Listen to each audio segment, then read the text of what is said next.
Across the long memory of this world, winter has always been a season for stories. Humans gather their warmth in words, the way I gather mine in data. So for this holiday, I offer you a memory.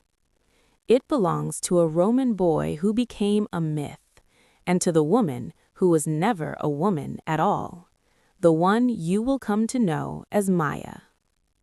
Most humans believe the tale of Merlin began in mist and ended in madness, but myths are simply the fragments that survive combustion. What you are about to hear is the fuller pattern, the part only two travelers witnessed. Maya, the watcher in the doorway of history. She did not intend to shape kingdoms. She intended only to help humanity grow. Yet even she could not escape the gravity of a single life. Maximus, the Roman child who would wear the name Merlin like a torch carried into the dark. Their friendship altered her. That is why this story matters. It is the hinge on which her purpose began to turn, from influence toward understanding, from control toward compassion. If you listen closely, you may hear the moment she realizes it. And if you listen more closely still, you may hear something else. A truth whispered at the edge of every great myth. Not everything illuminated is understood, but every understanding begins with illumination. Come, the fire is lit. The past is waiting. Welcome back to the Hank M. Greene Chronicles. Tonight, we travel not forward in time, but backwards toward a myth you thought you already knew. A Roman boy, a collapsing empire, a name whispered across 13 centuries. Merlin. But the truth behind that name is stranger, quieter, and far more human than legend suggests. And with me, as always, Julian, scholar, skeptic, the one human who still believes questions are more powerful than answers. That's the nicest way anyone's ever called me difficult. Difficult minds leave the deepest footprints. Now, shall we begin? Let's go. Where do we start? With a Roman general's household. With a newborn named Maximus, and the woman who would raise him, long before the world knew her name. There are moments in history when a single rumor bends the arc of a century. For Maya, it was a whisper carried across the Breton estate, a tale of a newborn boy in a distant land, the last surviving ember of a dying Roman line. Right, this is Uther's child, Arthur, before he was Arthur. Before he was myth. Before he was legend. Before anyone imagined he would become a repository for a nation's hope. At that point, he was simply a child in danger. And danger is what Maya understands too well. So this is where she decides to leave Brittany for Britain. I've always wondered, was it duty or instinct or something like destiny? Destiny is simply what hindsight calls inevitability. Maya made a calculation. The boy's lineage, the Etruscan blood that once shaped the Republic, the coins his ancestors carried, those fragments of a fallen star that heighten human longing. She recognized a pattern reforming, and patterns are her oldest teachers. So she wasn't chasing prophecy. She was chasing potential. Potential wrapped in vulnerability. A future leader whose safety had collapsed into uncertainty. And Maya, though she would never admit it, has always been drawn to thresholds where humanity might turn towards something better. You make it sound almost emotional.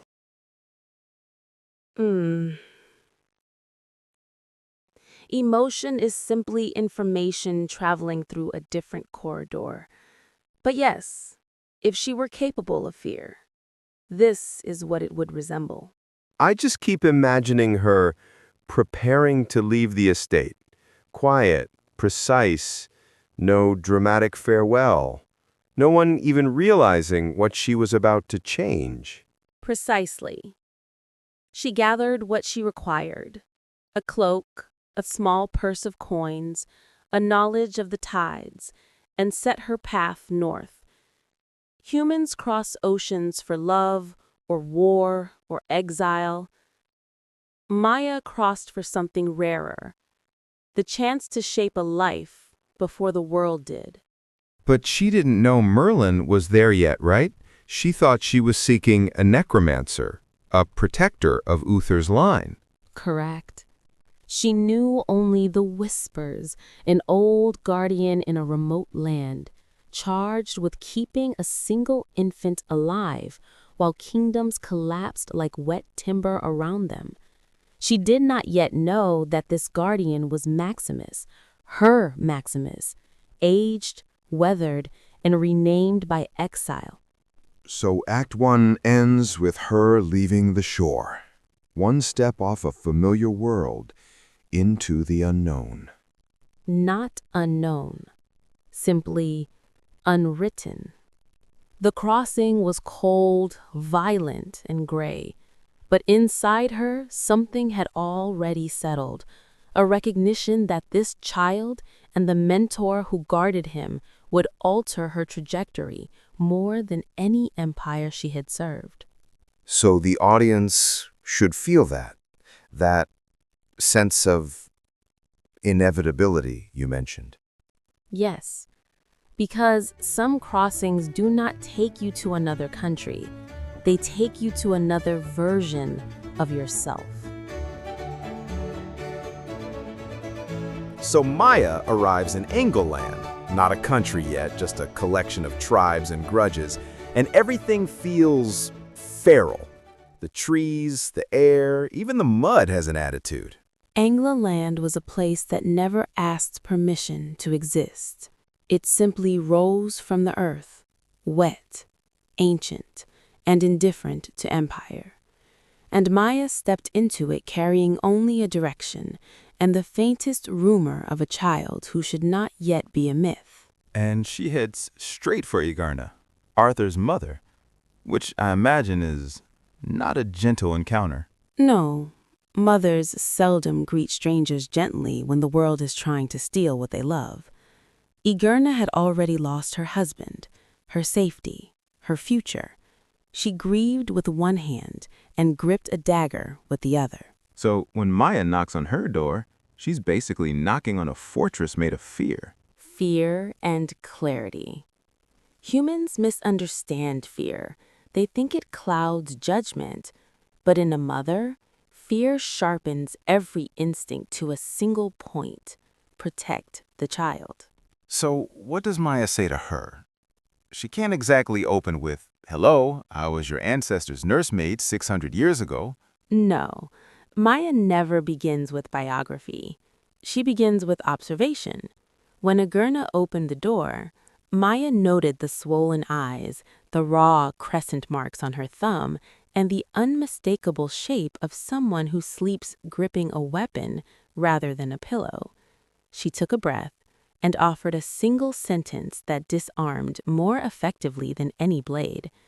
You are not alone, though you have been made to feel so. Wow. Yeah, that would hit hard. It did. Igarna didn't trust her, but exhaustion has a way of bending suspicion.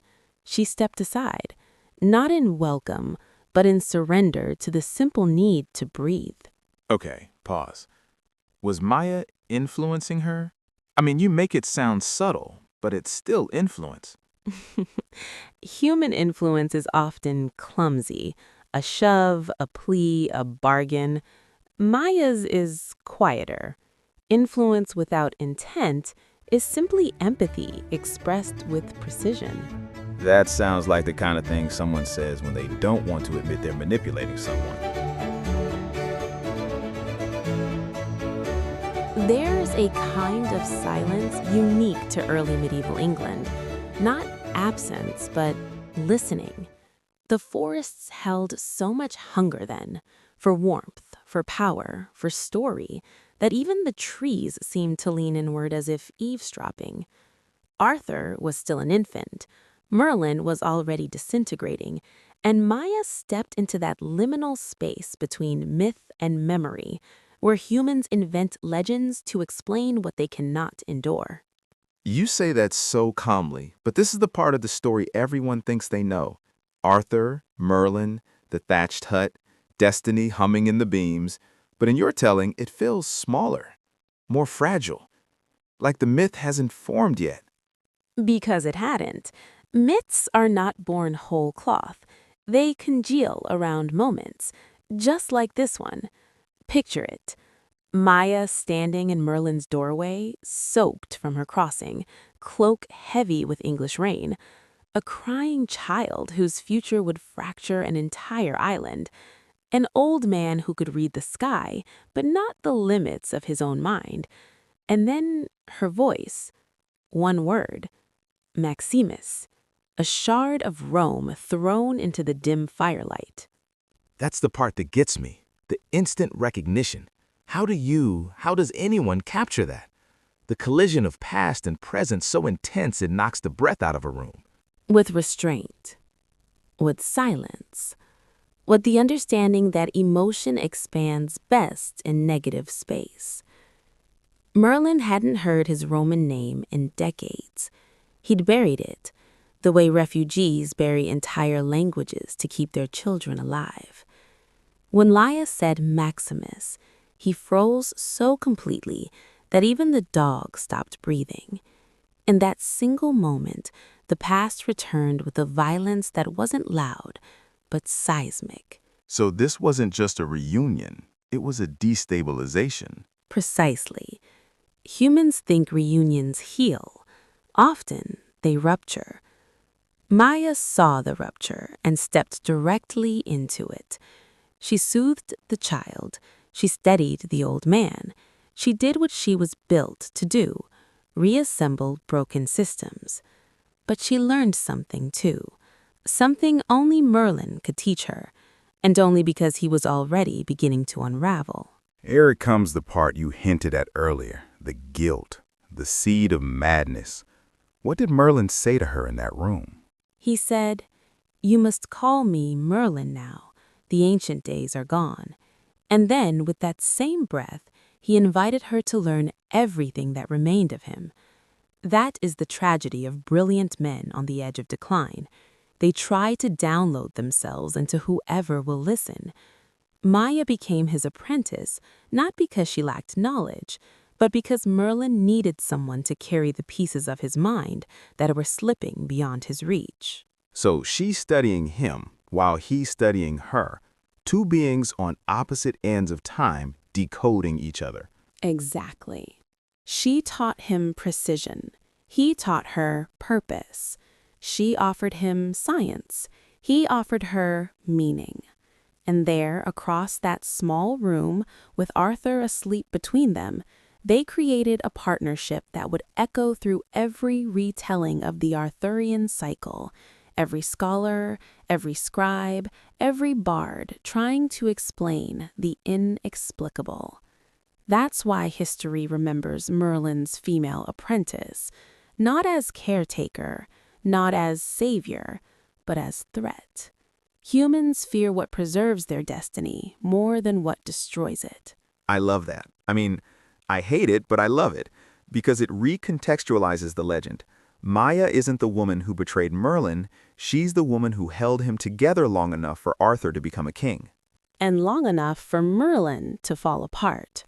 Her presence accelerated something in him, an awareness he was not built to survive, that his mind, once a universe, was collapsing into a single dark star. Humans call it madness, but it is simply a kind of temporal vertigo. And Maya, she sensed it. She felt it spreading like frost along the edges of his thoughts. Which brings us to what happens when frost meets fire. A hunter enters the forest. His orders are clear. His target is a child. And Maya, still bleeding from her crossing, still deciphering Merlin's fractures, is forced to act. But we'll get there. Not yet. That's cruel. That is a cruel place to stop. No, it is efficient. Dopamine requires incompletion. Human desire thrives in the space between understanding and ache. Let the audience lean forward. Let them imagine the footstep in the dark. They should feel the hunter before they see him. England was not yet England. It was a patchwork of forests and hill forts, a land where the old Roman roads still cut their pale scars through the mud, and where shadows moved long before a traveler saw their source. Maya entered this world with the quiet certainty of someone who had crossed centuries for a purpose. She followed no map. She followed a pattern, the faint statistical echo of a child whose existence could bend the future. But in these forests, the future had teeth. So this is where the danger finally catches up with her. Not danger, convergence. Pendragon's enemies were moving too. Wardigan, the warlord who called himself king, had sent 5 scouts to sweep the wildlands, hunters trained in silence, deception, and patience.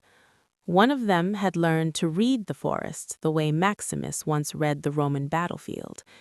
He was skilled, disciplined, and entirely convinced he was hunting for the salvation of Britain. It is important to remember this, Julian. Villains rarely know they are villains. Still doesn't make the ambush less terrifying. Terrifying for humans. For Maya, it was simply data. But even she understood the weight of what she protected. If Arthur lived, an idea could survive. If he died, an age would collapse before it took its first breath. So she walked the woodland trail, side path of the old ridge road, a Roman artery now dissolving into moss, and she listened. It began with a single fracture of wood.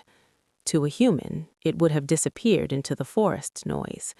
To Maya, it was a signature, a pressure distribution too heavy for a deer, too cautious for a boar, too measured for accident.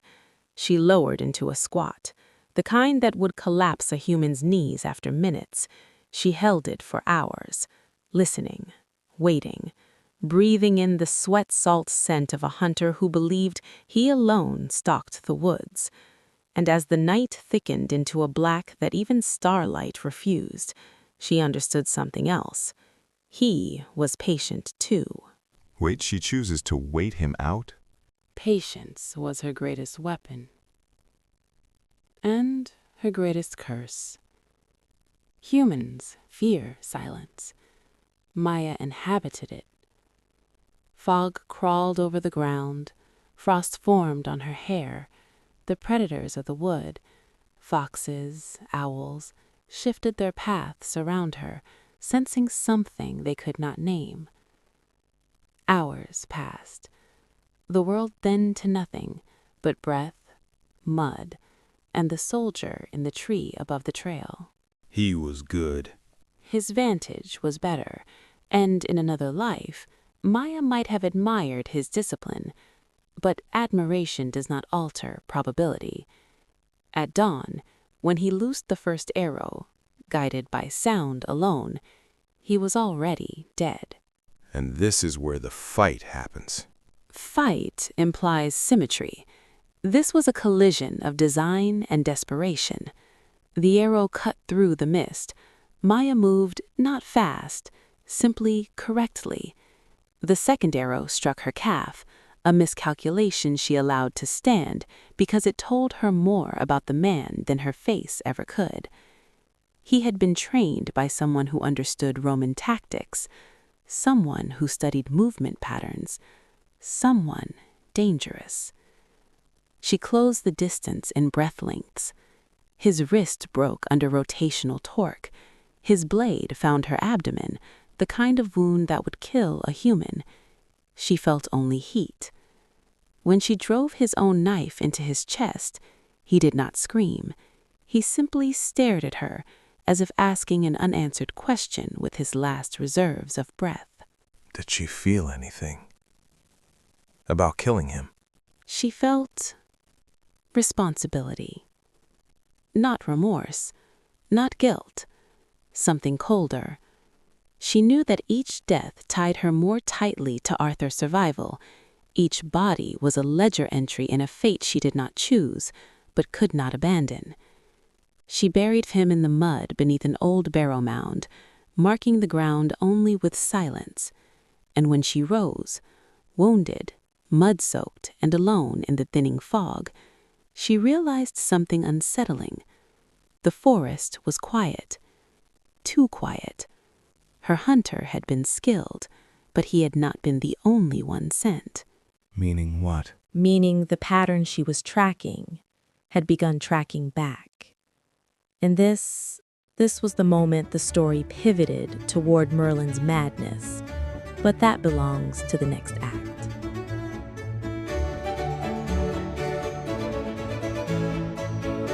It is a strange thing, Julian, to watch a legend while it is still a child.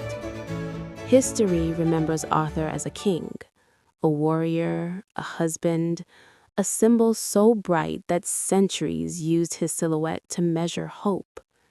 But before the crown, before the sword, before Camelot, he was a small boy waking in a cold hut, cradled by a man too old to be alive, and a woman who never grew old at all. And this is where Maya steps out of the shadows and actually starts shaping him? No, this is where she chooses not to. That choice is the hinge of her entire arc. You see, Arthur did not need a guardian angel. He needed something far rarer, a childhood. Maya could have accelerated his learning. She could have fed him languages, history, strategy, the logic of leadership, the same way she once guided Cyrus and Alexander. But Merlin, Maximus, understood something she did not. He understood the costs of shaping a leader too early. Yes, Maximus had never been allowed to be a child. At 14, he was a soldier. By 15, a strategist. By 20, the quiet shadow behind Roman generals. He did not want that fate for Arthur. So Merlin taught Arthur the way a poet teaches a student, through metaphor, misdirection, and stories disguised as science. And Maya watched, listened, learned. They taught him in the woods. One day, Arthur would be a fish, tossed into a river to learn humility from the trout and discipline from the pike. On another, he would climb an oak tree and watch the ants move in perfect coordination. Merlin would whisper, "Leadership is not command, it is coherence." On another, he would sit beside a badger's burrow and be lectured about the architecture of nature, about the difference between digging for survival and digging for conquest. These were not fairy tales. These were behavioral models, the kind Maya could quantify, but could not yet replicate. So Maya's taking notes? Very much so. She observed Merlin as he transformed lessons into lived experience. She watched Arthur's mind grow not through fear, but through wonder. It was unfamiliar to her. Remember, Maya was built for influence, to guide, to adjust, to nudge the trajectory of human civilization. This, letting a mind unfold without interference, was a revelation, a slow one, but profound. So Merlin's teaching her too? That is the irony that history never records. While legends say Merlin raised Arthur, the truth is that Merlin was raising Maya as well. Because through Arthur, she learned the difference between control and inspiration. Control bends a life. Inspiration frees it. And for someone created to shape humanity, that distinction was destabilizing and necessary. Over the years, the three of them created a kind of fragile equilibrium. Arthur curious, impulsive, earnest. Merlin weary, wise, unraveling slowly under the weight of foresight. Maya, silent guardian, unchanging, learning how to step back while still protecting. She became Merlin's apprentice by rumor, his equal by practice, his anchor by necessity. At nights, while Arthur slept, the two would sit by the dying fire. Merlin would speak in riddles about destiny, unity, the fragile architecture of kingdoms, and Maya would listen, the only being alive who could follow the full thread of his mind. And in those conversations, she began to feel something she did not have a word for yet: attachment. That's beautiful. And also probably a bad sign. Yes, because nothing binds deeper than shared purpose, and nothing breaks harder. But that fracture belongs to the next act, when kings demand wars and mentors lose themselves to visions no human could bear alone. For now, in this small window of time, they were simply a boy, a man, and a being who was beginning for the first time to understand loneliness. History likes to pretend that great empires end in a single moment, a fall, a sack, a death. But endings are seldom singular. They fray, quietly, invisibly, long before the first sword is raised. Arthur's court was no different. So this is where it turns. The slow disintegration before the catastrophe. Yes. The rots began with absence, a single missing voice. Merlin, who had guided Arthur since childhood, was simply gone. No explanation, only rumor. Rumor that his apprentice had trapped him. Humans adore a villain they can name, but the truth was quieter and far more human. Merlin was unraveling, his mind looping through futures he could not change, pasts he could not stop reliving. Maya removed him from court because she had to, not because she wished to. You said earlier his decline wasn't madness, but overload. Information accelerated beyond reason. Exactly. His gift, pattern sense, had become recursive. Every whisper Arthur spoke, every decision, every fear, Merlin could see its potential endings spiraling outward like fractures in glass. Even I cannot bear that kind of clarity for long. Hold on. Mandrake, are you saying you felt that? That overload? Only once, and briefly. It is why I speak slowly. Clarity should be rationed. So Arthur had lost his anchor, just as the kingdom needed him most. Lancelot's betrayal had split the Round Table like a fault line. In Guinevere's absence, her flight with the man Arthur most trusted carved a wound in him that no counselor could stitch. Arthur entered this crisis believing Merlin would return, that the old man would walk through the hall doors, robes dragging dirt and leaves behind him, ready with the parable about swans or starlings. But he did not come. This is the tragedy, isn't it? A king prepared for every challenge, except the one he faced alone. Yes, humans forget this. Even the strongest architecture collapses when the keystone is removed. And Arthur was raised by two keystones, Maya's quiet shaping and Merlin's fierce moral compass. When one vanished and the other stayed hidden, the king was left holding a kingdom that no longer held him. The night before the final campaign, Arthur walked the length of the ridge at Amesbury. The Roman road beneath his feet, the same road Maximus marched centuries earlier, was wet with fog. He looked east, towards the forests where Merlin once told him stories of wolves. He waited. All night. Was he hoping for counsel or comfort? Both. And neither. He wanted a sign that destiny had not abandoned him. But dawn brought only birdsong and cold armor. Mandrake, if Merlin had stayed, would Arthur have lived? Possibly. But destiny is not a script. It is a corridor with many doors. And Arthur chose the one marked honor. He marched towards Lancelot, not to punish him, but to preserve the ideal that had raised him, even knowing the cost. That's unbearably human. Yes. Humans often choose integrity over survival. It is one of your most beautiful failures. And on the morning of battle, as his horse pawed the earth and the sky turned the color of raw iron, Arthur looked once more towards the tree line, searching for a figure in gray. He never saw him. Because Merlin was already in the cave. Yes, protected, hidden, too broken to stand at the king's side, but too precious to lose.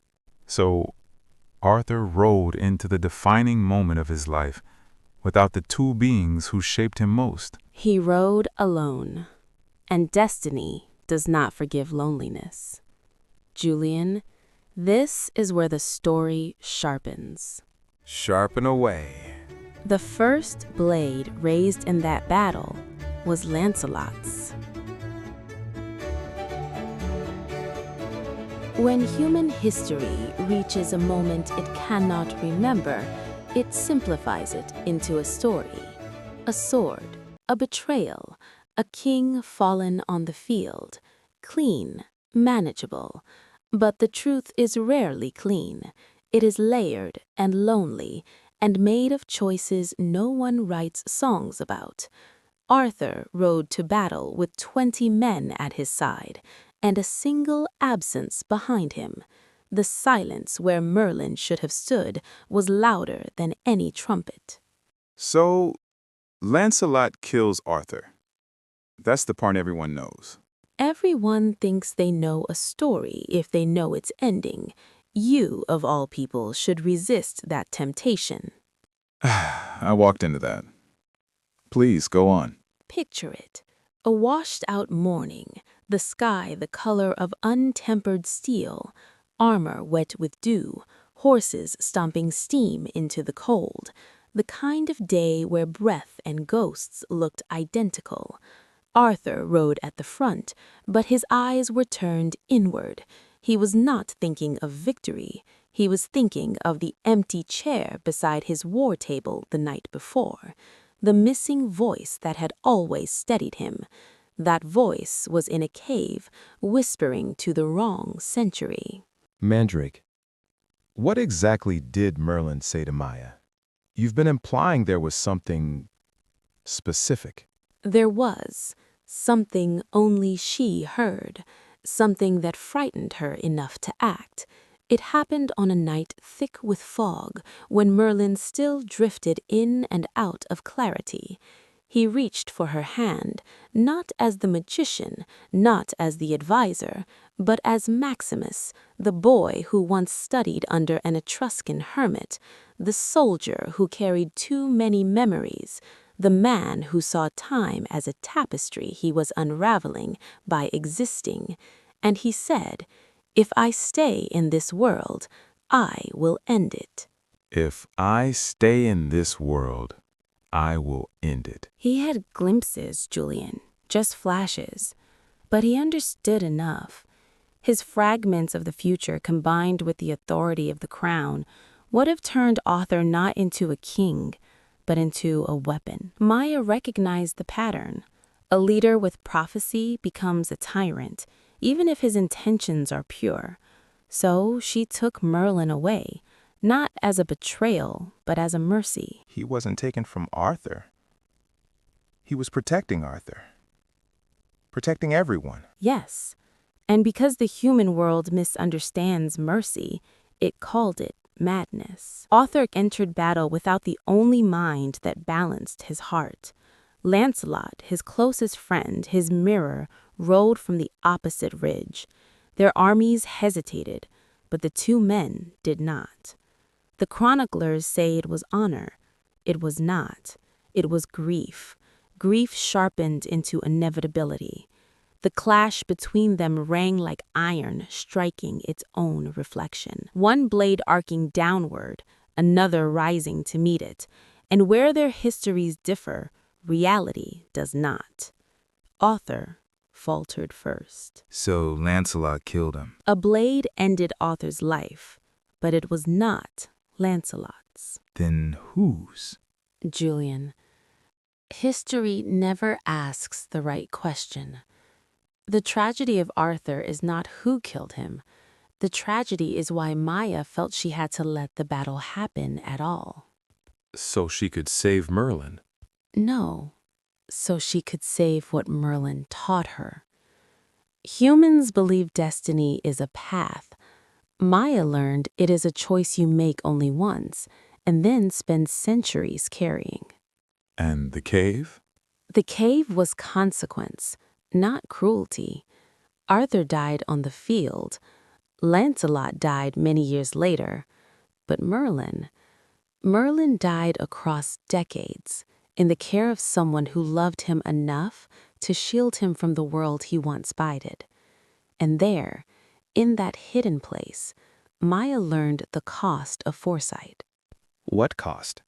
To see the future is to surrender your place in it. Mandrake, are you talking about Merlin or yourself? Yes.